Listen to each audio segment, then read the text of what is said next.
वहीं दूसरी तरफ दीपशिखा अब गौतम से मिलकर उसे करीब से देखना चाहती थी।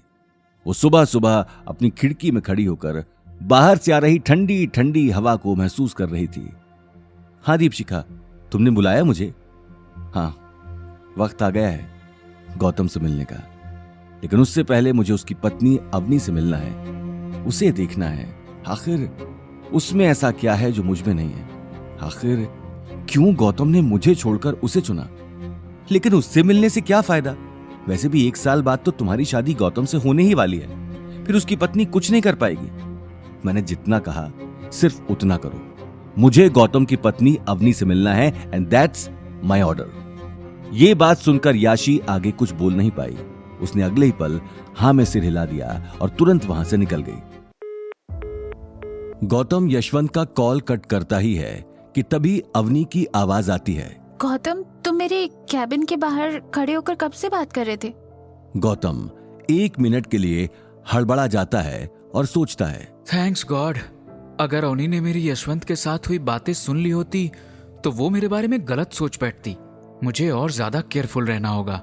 गौतम अपने आप को संभालते हुए और बात को टालते हुए अवनी से कहता है, अवनी, मैं यही सोच रहा था कि नील ने जो प्रॉब्लम खड़ी की है वो तुम्हें अभी बताकर परेशान करूं या नहीं?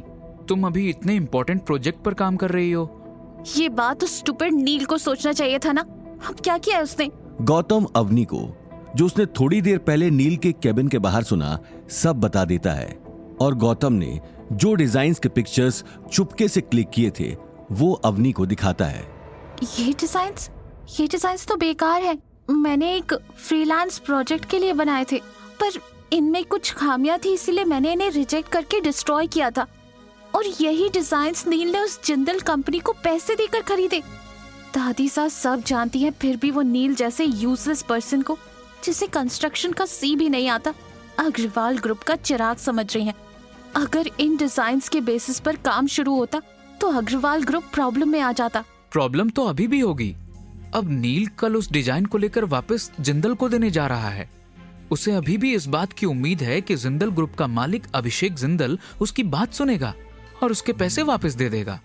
गौतम की बात सुनते ही अवनी के चेहरे पर टेंशन साफ दिखाई दे रही थी। उसे रोकना होगा, चलो मेरे साथ उससे बात करते हैं। अवनी जैसे ही आगे बढ़ती है उसका पैर मुड़ता है और वो दर्द से चीख उठती है। अवनी, क्या हुआ? तभी गौतम को अवनी के पैर पर एक बड़ा सा लाल दाग दिखाई देता है। अरे ये कैसे हुआ? इतना गहरा घाव? अरे ये कुछ नहीं है। मैं वो सुबह ऊपर आ रही थी, लिफ्ट बंद थी, तो मैंने सोचा स्टेज से आ जाती हूँ, लेकिन ऊपर आते समय मेरा पैर फिसल गया और लेकिन अभी ठीक है।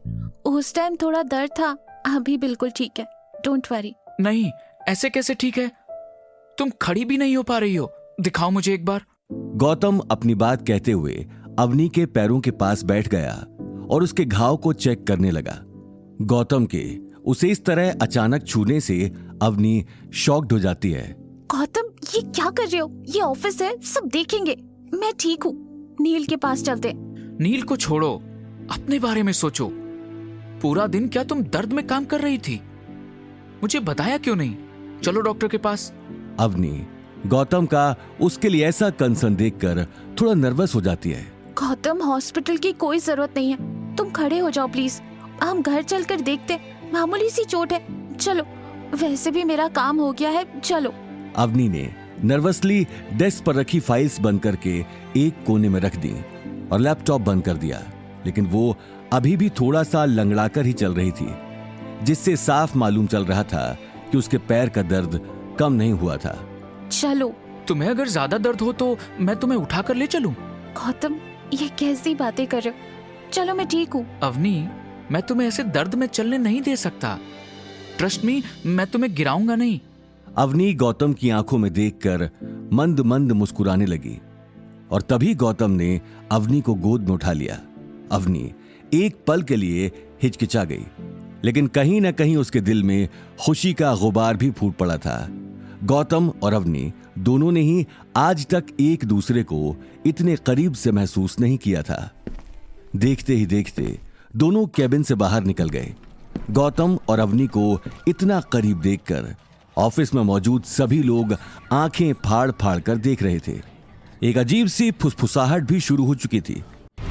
आगे की कहानी जानने के लिए देखिए अगला एपिसोड सिर्फ पॉकेट एफएम के यूट्यूब चैनल पर और रॉयल वारिस के सारे एपिसोड्स को सुनने के लिए डिस्क्रिप्शन में दी लिंक से डाउनलोड करें पॉकेट एफएम ऐप।